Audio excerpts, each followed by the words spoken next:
আসসালামু আলাইকুম সবাইকে। তো বরাবরের মতোই ইলেকট্রিক্যাল সার্কিট ওয়ান ক্লাসে তোমাদের সকলকে স্বাগত জানাচ্ছি। আমি আছি তোমাদের সাথে সাব্বির ভাইয়া। ইমরান আহমেদ বলছো কেভিএল এর সূত্র আজকে। জি ভাইয়া, আজকে আমরা কেভিএল এর সূত্র শিখব। ঠিক আছে, তাহলে দেখো বিষয়টা এখানে আমরা কারশফের প্রথম সূত্র নিয়ে গত ক্লাসে একটা ছোট্ট প্রমাণ করেছিলাম যে কারশফের কেসিএল যে সূত্রটা, কারশফ কারেন্ট ল, এই সূত্রের একটা ছোট করে একটা প্রমাণ করেছিলাম। আশা করি তোমরা বুঝতে পারছো গত ক্লাসে যা করানো হয়েছিল। আর আজকে আমরা কারশফের দ্বিতীয় সূত্র সম্পর্কে আলোচনা করব, দ্বিতীয় সূত্রটা ব্যাখ্যা করব। এই কারশফের দ্বিতীয় সূত্র, এটা হচ্ছে কারশফ ভোল্টেজ ল। কারশফ ভোল্টেজ ল, এটাকে কেভিএল বলা হয়। কি বলা হয়? কেভিএল, কেভিএল বলা হয়। ঠিক আছে, তো এটাও কারশফ কারেন্ট ল এবং কারশফ ভোল্টেজ ল দুইটা মিলে একটা প্রশ্ন হতে পারে, যে বলতে পারে যে এভাবে বলতে পারে, কারশফের সূত্র ব্যাখ্যা করো, বা কারশফের প্রথম সূত্র ব্যাখ্যা করো, বা কারশফের দ্বিতীয় সূত্র ব্যাখ্যা করো। ঠিক আছে, এভাবে বলতে পারে, বা কারশফের কেভিএল অথবা কেসিএল এর ব্যাখ্যা দাও। ঠিক আছে, তো যাই হোক, আমরা কেসিএল শিখে আসছি, আমরা কেভিএলটা আজকে শিখব। এই কেভিএলটা জানতে হবে, এই কারশফের যে কেভিএল সূত্র, এর সূত্রটা আসলে কি। আমরা অ্যাট ফার্স্ট দেখো, প্রশ্নটা যদি আমি লিখি, কারশফের দ্বিতীয় সূত্র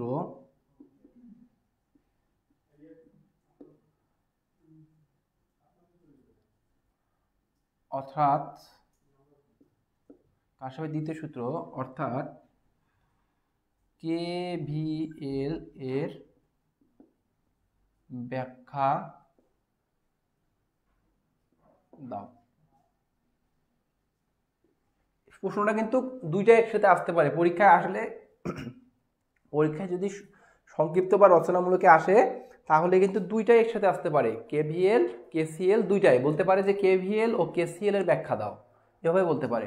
বাট আমি গত ক্লাসে যেহেতু কেসিএল শিখাইছিলাম, আর এই ক্লাসে কেভিএলটা দেখাই দিচ্ছি। দেখো, কারশফ ভোল্টেজ ল।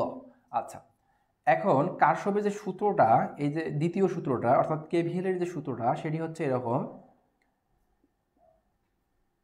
সূত্রটা হচ্ছে কোনো ঘেরা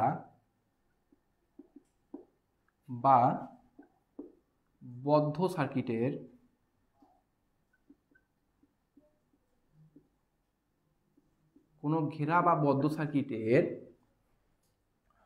এক বা একাধিক ইএমএফ, এক বা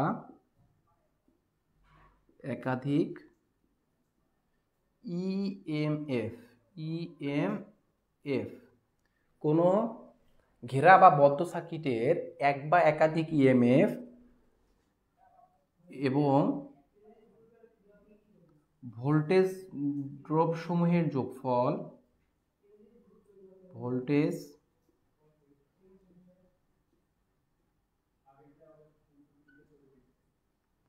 ড্রপ সমূহের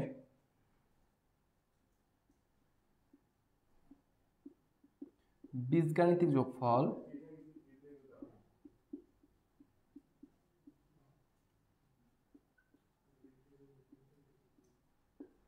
শূন্য হবে। কি হবে? শূন্য হবে। আচ্ছা, তাহলে দ্বিতীয় সূত্রটা কি? এটা হচ্ছে কেভিএল সূত্র, এবং সূত্রটা হচ্ছে কোনো ঘেরা বা বদ্ধ সার্কিটের এক বা একাধিক ইএমএফ এবং ভোল্টেজ ড্রপ সমূহের বা ভোল্টেজ ড্রপের বীজগাণিতিক যোগফল শূন্য হবে। আচ্ছা দেখো, একটা সার্কিট অবশ্যই, সেটা যদি সম্পূর্ণ সার্কিট হয়, অবশ্যই সার্কিটটাকে বদ্ধ বা ঘেরা হতে হবে সার্কিটটা। তাহলে এক বা একাধিক যদি ইএমএফ থাকে সেই সার্কিটের মধ্যে, ইএমএফ বলতে আমরা কি বুঝি? ইলেকট্রোমোটিভ ফোর্স, যেটাকে সংক্ষেপে ইএমএফ বলা হয়। এবং এই ইএমএফ আমরা বলতে পারি এটা একটা ভোল্টেজ সোর্স, এটা একটা কি ভোল্টেজ সাপ্লাই বা ভোল্টেজ সোর্স। তো একটাও থাকতে পারে ভোল্টেজ সোর্স, একাধিকও থাকতে পারে, যার কারণে এক বা একাধিক ইএমএফ লেখা হয়েছে। এবং ভোল্টেজ ড্রপ, আচ্ছা এই যে ভোল্টেজ ড্রপ বলতে কি বোঝাচ্ছি? ভোল্টেজ ড্রপ মনে রাখবা, আমরা জানি যে প্রতিটা পরিবাহীর মধ্যে রোধ এবং রোধ বা রেজিস্ট্যান্স রয়েছে প্রতিটা পরিবাহীর মধ্যে। মনে রাখবা, যেখানে আমার রোধ বা রেজিস্ট্যান্স আছে সেখানেই আমার একটা ভোল্টেজ ড্রপ আছে, সেখানে কি একটা ভোল্টেজ ড্রপ আছে, ঠিক আছে? তাহলে এই যে সার্কিটটার কথা বলছে, তার মানে এই সার্কিটেও অবশ্যই রেজিস্ট্যান্স আছে, এবং যেগুলোর মধ্যে কি হয় ভোল্টেজ ড্রপ হয়, যেগুলোতে কি হয় ভোল্টেজ আমরা ড্রপ পাই। এবং এই ভোল্টেজ ড্রপ বলতে কি বোঝাচ্ছি জানো? ভোল্টেজ ড্রপকে আমরা ভি দ্বারা প্রকাশ করি, তাই না? আচ্ছা, ভোল্টেজ ড্রপ বলতে ওই ভোল্টেজটাকেই বোঝাচ্ছে আর কি, ওই রেজিস্ট্যান্সের ভোল্টেজটাকে বোঝাচ্ছে। তো ভি ইজ ইকুয়াল টু আমরা লিখলাম আই আর, আমরা এই সূত্র জানি ওহমের সূত্র থেকে, তাই না? আচ্ছা, এখন কথা হচ্ছে, ধরো যদি আমার রেজিস্ট্যান্সের নামটা সার্কিটের মধ্যে দেওয়া থাকে R1, তাহলে আমার V1 I1 R1 এরকমটা হবে। যদি আমার রেজিস্ট্যান্সের নামটা সার্কিটে দেওয়া থাকে I2 R2, তাহলে কি হবে I2 V2। যদি R3 দেওয়া থাকে তাহলে এইভাবেই তোমাকে I3 R3 এইভাবে লিখতে হবে, ঠিক আছে? আচ্ছা দেখো, এখন আসো যে আমরা একটা সার্কিট নেব। কি নেব? একটা সার্কিট। এখন এই সার্কিটটা কীরকম নেব দেখো, সার্কিটটা আমি এদিকে একটু সুন্দর করে লেখার চেষ্টা করতেছি। এটা আমি সোর্স দিলাম, হ্যাঁ সোর্স দিয়ে দিলাম, এখানে একটা রেজিস্ট্যান্স দিয়ে দিলাম, ওকে রেজিস্ট্যান্স দিয়ে দিলাম, তারপর এদিকেও একটা রেজিস্ট্যান্স দিয়ে দিলাম, ওকে। তারপর দেখো আবার এখানে এসে আবার এখানেও একটা আমি সোর্স লাগাই দিলাম। সোর্স লাগাই দেওয়ার পর সর্বশেষে আমরা কি করলাম, আমি সার্কিটটাকে বদ্ধ করলাম, এবং মাঝখান দিয়েও আমি চাইলে আরেকটা রেজিস্ট্যান্স লাগাই দিতে পারি। আচ্ছা দেখো, ভালো করে লক্ষ্য করো, এখানে একটা সোর্স দেখতে পাচ্ছ, এখানেও একটা সোর্স দেখতে পাচ্ছ। প্রথম যে সোর্সটা আছে এখানে, এই প্রথম সোর্সটাকে আমরা ধরে নিলাম যে এটা সোর্সের নাম দিয়ে দিলাম E1, E1। আচ্ছা, তো ইটা কেন দিলাম? চাইলে তো ভিও দিতে পারতাম, তোমার ইচ্ছা ভাইয়া, তুমি চাইলে ভিও দিতে পারো, তুমি চাইলে ইও দিতে পারো। ইতে বোঝাচ্ছি ইলেকট্রোমোটিভ ফোর্স, যেটাকে ভোল্টেজ বলতেই বোঝায়, তার মানে আমরা ভোল্টেজও দিতে পারি, কোনো সমস্যা নেই, ঠিক আছে? আর এটাকে এই সোর্সটাকে দিলাম E2, ওকে। আচ্ছা, এখন দেখো এখানে যে রেজিস্ট্যান্সগুলো দেখতেছো, এটা ধরলাম R1 রেজিস্ট্যান্স, এটা ধরলাম R3, আর এটাকে ধরলাম R2, ইচ্ছা, ঠিক আছে? দেখো এখন কথা হচ্ছে, আমার এটা সোর্সের পজিটিভ প্রান্ত, এটা নেগেটিভ প্রান্ত, এটা পজিটিভ এটা নেগেটিভ। দেখো এখন এই সার্কিটটা থেকে, এই বদ্ধ সার্কিটটা থেকে আমাকে এই সূত্রটার প্রতিপাদন করতে হবে, কারশফের দ্বিতীয় সূত্র KVL এর প্রতিপাদন করতে হবে এই সার্কিটটা থেকে। তো আমি আমার সংজ্ঞা, আমার যে সূত্রটা, যে কোনো ঘেরা বা বদ্ধ সার্কিটের এক বা একাধিক ইএমএফ এবং ভোল্টেজ ড্রপ সমূহের বীজগাণিতিক যোগফল 0 হবে, সেই অনুসারে আমি আমার সার্কিটটাকে দুইটা ইএমএফ নিলাম, একটা সার্কিটের মধ্যে দুইটা ভোল্টেজ সোর্স নিয়ে নিলাম, আচ্ছা একের অধিক নিয়ে নিলাম দেখো, এবং একাধিক আমি এখানে রেজিস্ট্যান্স নিলাম, যার কারণে আমরা ভোল্টেজ ড্রপগুলো একাধিক পাবো, ঠিক আছে? এখন দেখো, এখন এই সার্কিটটাকে পুরোপুরি আমরা তিনটা লুপে ভাগ করে নিব। কয়টা? তিনটা লুপ বলতে আমি কি বোঝাচ্ছি? লুপ বলতে বোঝাচ্ছি আমার ভাগ করে নেয়া একটা পথ, ভাগ করে নেয়া একটা সম্পূর্ণ পথ। ধরো যদি আমি এখানে মার্কিং করে দেই, আমার এই বিন্দুটাকে ধরি আমার A, এটাকে ধরলাম B, এটাকে C, এটাকে D, এটাকে E, এটাকে F, পয়েন্টগুলো আমরা চিহ্নিত করলাম। তো এখন আমার এখানে দেখো, লক্ষ্য করো, আমার এ বি সি এফ এ, আবার বলতেছি এ বি সি এফ এ, জিনিসটা চিন্তা করো। মনে করো যখন আমি এ বি সি এফ এ বললাম, তখন আমার এই অংশটুকু এদিক থেকে বাদ যাবে। মনে করো এদিক থেকে এই অংশটুকু নাই, পুরোটাই বাদ। তাহলে শুধুমাত্র এ বি সি এফ এ এই অংশটুকু আছে। তাহলে আমাকে এই ভোল্টেজ সোর্সের সাথে মিল রেখে আমি এই লুপ নিয়ে নিলাম, একটা কি নিলাম, লুপ। এটাকে একটা ভাগ করা লুপ নিয়ে নিলাম। ঠিক একইভাবে এখানেও আমরা একটা ভাগ করা লুপ নিব। সেই লুপটা হবে E D C F E, এখানেও একটা লুপ নিয়ে নিলাম। একদম সর্বশেষে আমরা পুরোটা মিলে একটা লুপ নিব। সেটা কীরকম, A B C D E F A, এরকম তিনটা লুপ নিয়ে আমাকে তিনটা লুপে এই কারশফের ভোল্টেজ লটা আমাকে অ্যাপ্লাই করতে হবে, এই সূত্রটা অ্যাপ্লাই করতে হবে তিনটা লুপের মধ্যে। তাহলেই আমার এখানে কারশফ ভোল্টেজ ল এর ব্যাখ্যা সম্পূর্ণ হবে। আচ্ছা, তাহলে আমরা শুরু করি। 1 নম্বরে দেখো, প্রথমত আমরা এ বি সি এফ এ এই লুপের মধ্যে একটু চিন্তা করো। এই লুপটার কথা যদি চিন্তা করি তাহলে জিনিসটা দেখো কেমন হচ্ছে। এই লুপের কথা যদি চিন্তা করি তাহলে দেখাচ্ছে আমার জিনিসটা এভাবে কাজ করতেছে। অর্থাৎ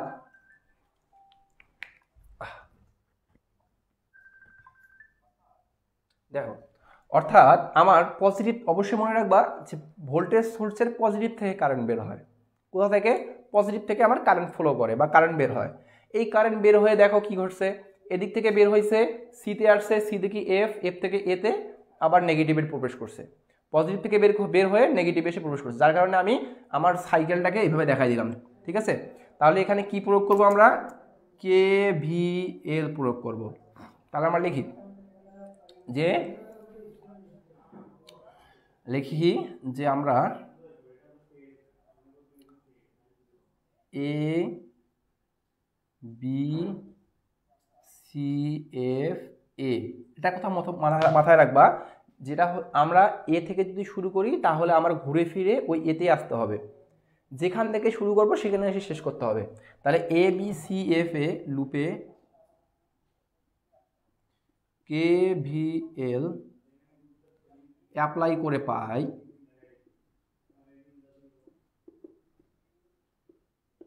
অ্যাপ্লাই করে কি পাই দেখো।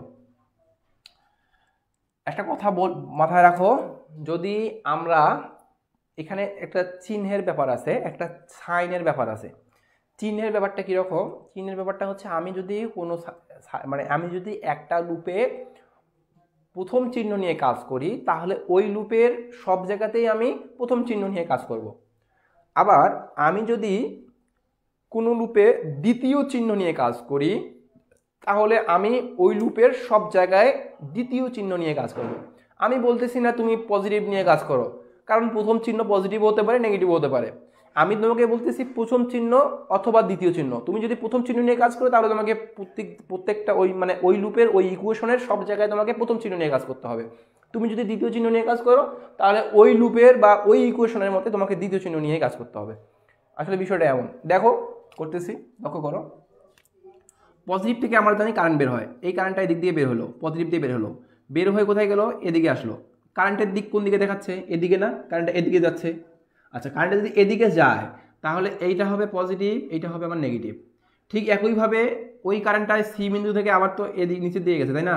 যদি নিচের দিকে যায় তাহলে আমরা এইটাকে ধরবো পজিটিভ, এটা নেগেটিভ, রাইট? ঠিক একইভাবে যদি এই দিক থেকে আমি একটু কল্পনা করি, এই দিক থেকে কি হচ্ছে দেখো তো, এই থেকে কারেন্টটা কি এদিকে বের হচ্ছে না? তাহলে এইটা হবে আমার পজিটিভ, এইটা হবে কি নেগেটিভ।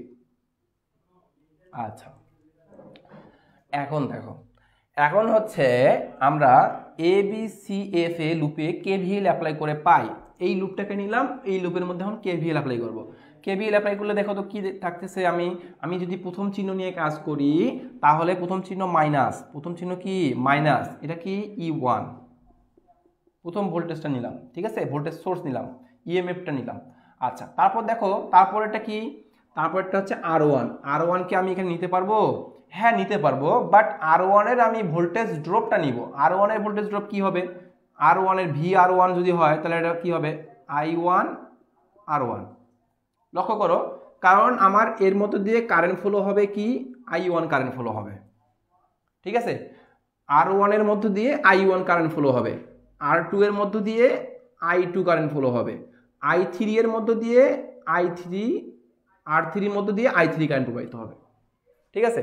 তাহলে আমার এই প্রথম রেজিস্ট্যান্সের মধ্য দিয়ে তাহলে কোন কারেন্ট প্রবাহিত হচ্ছে, I1 কারেন্ট, তাহলে ভোল্টেজ ড্রপ কি হবে, I1 R1, তাই না। আচ্ছা, তাহলে আমরা লিখি যে, আচ্ছা কি দেব, প্রথম চিহ্ন দিয়ে যেহেতু কাজ শুরু করছি, আমরা কোন চিহ্ন নিয়ে কাজ শুরু করছি, প্রথম চিহ্ন নিয়ে। আমরা যেহেতু প্রথম চিহ্ন নিয়ে কাজ শুরু করেছি, তাহলে এখানেও প্রথম চিহ্ন নিব। প্রথম চিহ্ন কি, পজিটিভ, প্লাস, প্লাস দিয়ে নিলাম। তাহলে কি হবে, I1 R1, ঠিক আছে, ভোল্টেজ ড্রপ নিয়ে নিলাম। তারপর দেখো, তারপর হচ্ছে সিতে আসলাম, সিতে আসার পর এখন আমরা এফ এর দিকে যাব। সি থেকে এফ এর দিকে লক্ষ্য করো কি আছে, R2 আছে। R2 এর ভোল্টেজ ড্রপ কি হবে, R2 এর ভোল্টেজ ড্রপ কি হবে, যদি আমরা প্রথম চিহ্ন নেই, প্রথম চিহ্ন পজিটিভ, ঠিক আছে। আচ্ছা, প্রথম চিহ্ন নিলে কি হবে, I2 R2, ঠিক আছে। আচ্ছা, তারপর ওই এফ থেকে কারেন্টটা আমার নেগেটিভে প্রবেশ করলো, এখানে আর কোনো ধরনের রেজিস্ট্যান্স নাই কিন্তু, হ্যাঁ, যার কারণে আমরা এইটা ইকুয়াল টু 0 দিতে পারি। এখন তোমার মাথায় প্রশ্ন আসতেছে যে ভাইয়া এটা আপনি কিসের ভিত্তিতে লিখলেন। আমি এই ইকুয়েশনটা লিখলাম আমার এই সূত্রের ভিত্তিতে, কোনো ঘেরা বা বদ্ধ সার্কিটের এক বা একাধিক ইএমএফ ও ভোল্টেজ ড্রপের বীজগাণিতিক যোগফল 0। তাহলে দেখো, একটা আমি ইএমএফ নিয়েছি, এই লুপের মধ্যে আমার একটা ইএমএফ ছিল বিধায় আমি একটা ইএমএফ নিয়েছি, এবং আমার এখানে রেজিস্ট্যান্স ছিল দুইটা, এই লুপের মধ্যে আমি দুইটা রেজিস্ট্যান্সের ভোল্টেজ ড্রপ নিয়েছি এবং এদের বীজগাণিতিক যোগফল 0 করে দিয়েছি। এইটাকে আমরা ইকুয়েশন 1 ধরবো। কি ধরবো, এটাকে আমরা ইকুয়েশন 1 ধরবো। আচ্ছা, এখন দেখো, এখন হচ্ছে আমরা আরেকটা লুপ নেই, এবার আমরা এই লুপটা নিয়ে কাজ করি। এই লুপটা নিয়ে যদি কাজ করি তাহলে লক্ষ্য করো তো, আমার পজিটিভ থেকে কারেন্ট বের হবে, তাই না। পজিটিভ প্লেট থেকে যদি আমার কারেন্টটা বের হয় তাহলে আমার সাইকেলটা এইভাবে হবে, তাই না। আচ্ছা, তাহলে এই লুপে এখন আমরা KVL অ্যাপ্লাই করব। কি অ্যাপ্লাই করব, KVL। তাহলে দেখো, তাহলে আমরা লুপটা লিখবো কিভাবে, EDCFE, দেখো EDCFE, বারবার বলতেছি, আমরা যে পয়েন্ট থেকে লুপ শুরু করব সেই পয়েন্টে এসে আমাদের শেষ করতে হবে। তাহলে EDCFE লুপে KVL অ্যাপ্লাই করে পাই, পরে কি পাই লক্ষ্য করো।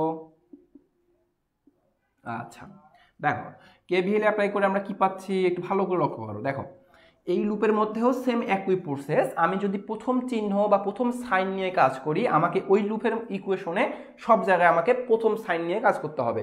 তাহলে তোমার ইচ্ছা, তুমি প্রথম নিয়ে কাজ করো বা দ্বিতীয় নিয়ে কাজ করো, তোমার ইচ্ছা। তাহলে আমি এই লুপের মধ্যে কিন্তু প্রথম চিহ্ন নিয়ে কাজ করেছিলাম, আর এই লুপের মধ্যে আমি চাইলে দ্বিতীয় চিহ্ন নিয়ে কাজ করতে পারি, অথবা প্রথম চিহ্নও নিতে পারি, আমার ইচ্ছা, মানে তোমার ইচ্ছা, তুমি যেভাবে ইচ্ছা তুমি লিখতে পারো। তাহলে আমি কি করলাম, আবার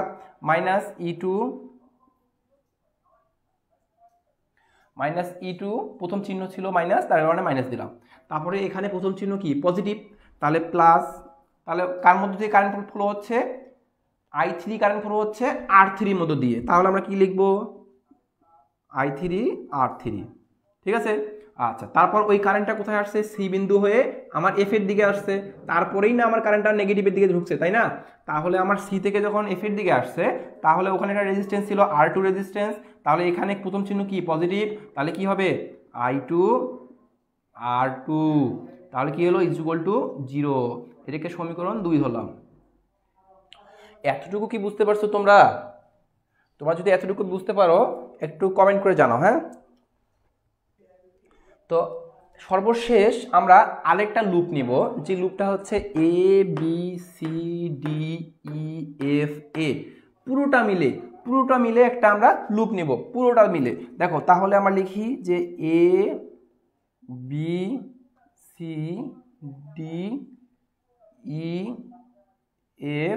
ABCDEFA লুপে KVL অ্যাপ্লাই করে পাই, লক্ষ্য করো, অ্যাপ্লাই করে পাই। আচ্ছা, অ্যাপ্লাই করে কি পাচ্ছি দেখো এখন এখানে, তাহলে এখানে আমার এখান থেকে যেহেতু আমার লুপটা শুরু হয়েছে এ থেকে, তাহলে এখানে প্রথম চিহ্ন যদি আমি নেই, তোমার চাইলে কিন্তু আমি আবারও বলতেছি যে এই সাইনের কম বেশি কিন্তু করা যাবে না। আমরা একটা ইকুয়েশনে বা একটা লুপের মধ্যে যদি প্রথম চিহ্ন নিয়ে কাজ করি, তাহলে ওই ইকুয়েশনটার মধ্যে আমাকে সর্বদাই প্রথম চিহ্ন ধরে কাজ করতে হবে, হোক সেটা পজিটিভ হোক সেটা নেগেটিভ, যেটা প্রথম চিহ্ন থাকবে সেটা নিয়ে কাজ করব। যদি আমরা ওই লুপের মধ্যে দ্বিতীয় চিহ্ন নিয়ে কাজ করি, হোক সেটা পজিটিভ হোক সেটা নেগেটিভ, তাহলে আমরা ওই দ্বিতীয় চিহ্ন নিয়েই ওই লুপের মধ্যে কাজ করব। এটা বিষয় বুঝতে হবে কিন্তু।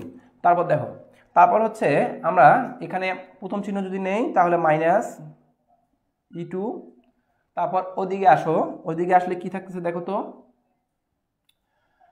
r1, তাই না? তাহলে r1 এর ক্ষেত্রে কি হবে, এখানে প্রথম চিহ্ন i1 r1, তারপর এখানে কি থাকতেছে প্রথম চিহ্ন দেখো তো, প্রথম চিহ্ন কি ধরবা, প্রথম চিহ্ন হচ্ছে মাইনাস, তাই না?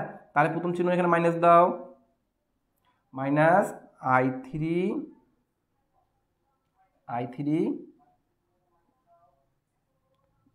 r3। আচ্ছা, তারপর দেখো তো কি আছে, তারপর এদিক থেকে যদি আমি এদিকে আসি, তাহলে প্রথম চিহ্ন হচ্ছে পজিটিভ, তাহলে পজিটিভ e2, তাই না, ইজ ইকুয়াল টু 0। তাহলে এটা সমীকরণ 1 2 3, তিনটা সমীকরণ আমার চলে আসলো। এটা হচ্ছে সর্বশেষ সমীকরণ। সর্বশেষ সমীকরণটার মধ্যে ভালো করে লক্ষ্য করো, আমি লুপ ধরেছিলাম a b c d e f a, যেহেতু আমি এদিক থেকে এভাবে লুপটা ধরেছিলাম, যার কারণে আমি এদিক থেকে এভাবেই আমার সামনের যে চিহ্ন সাইনগুলো এসেছিল বা চিহ্নগুলো এসেছিল আমরা ওইভাবেই আমরা নিয়েছিলাম। ঠিক আছে, প্রথমে আমি আরেকবার বলতেছি এটা কিভাবে আসলো। আমার প্রথম সাইন হিসেবে আমি -e1টাকে নিয়ে নিলাম, সরি এটা e1 না e2, e1, ঠিক আছে। আচ্ছা, তাহলে আমি প্রথম সাইন হিসেবে আমি প্রথমে এখানে কি করলাম, e1টাকে নিয়ে নিলাম -e1, তারপরে আমার এখানে একটা রেজিস্ট্যান্স ছিল, আমরা জানি রেজিস্ট্যান্সের ড্রপকে সাথে করে নিতে হবে, যার কারণে আমরা রেজিস্ট্যান্সের একটা ড্রপ নিয়ে নিলাম i1 r1। সেম একইভাবে এখানে আমাদের এই যে r3-র মধ্যে একটা রেজিস্ট্যান্সের ড্রপ হবে, তাহলে এখানে কি ভোল্টেজ ড্রপটা নিয়ে নিলাম, কি হবে -i3 r3, এখানে সামনে মাইনাস ছিল বিধায় আমরা মাইনাস নিয়েছি, আবার এখানে একটা পজিটিভ সামনে আছে বিধায় আমরা পজিটিভ নিয়ে নিলাম, এবং কি হবে এটা একটা ইএমএফ বসবে, তাই না? তাহলে এই ইএমএফটা কি +e2। জাবের আহমেদ বলছো যে r2 হবে না, না r2 হবে না, কারণ আমার লুপের মধ্যে তো r2 পড়তেছে না, আমার লুপটা এখান থেকে শুরু হয়ে এদিক থেকে এদিকে চলে আসছে, মাঝেরটা তখন আমার নেওয়া যাবে না, মাঝেরটা তখন বাদ যাবে।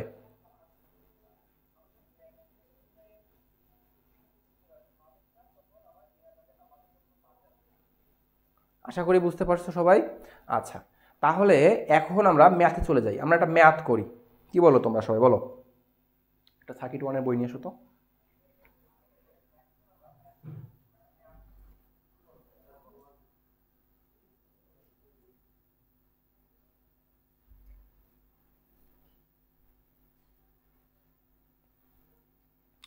আচ্ছা, ম্যাথ করলে আশা করি ক্লিয়ার হবে। হ্যাঁ, এই কেভিএল এবং কেসিএল এর সূত্র আমরা গত ক্লাসে কেসিএল দেখলাম, আজকে কেভিএল দেখলাম, এই সূত্র অনুসারেই আমরা ম্যাথ করব। ঠিক আছে, দেখো, এবং যে ম্যাথটা করাবো এই ম্যাথটা মনে রাখবা, এই ধরনের ম্যাথেই পরীক্ষা আসবে। ঠিক আছে, চিত্রটা, আচ্ছা চিত্রটা মিশাইতেই নতুন করে লিখতেছি।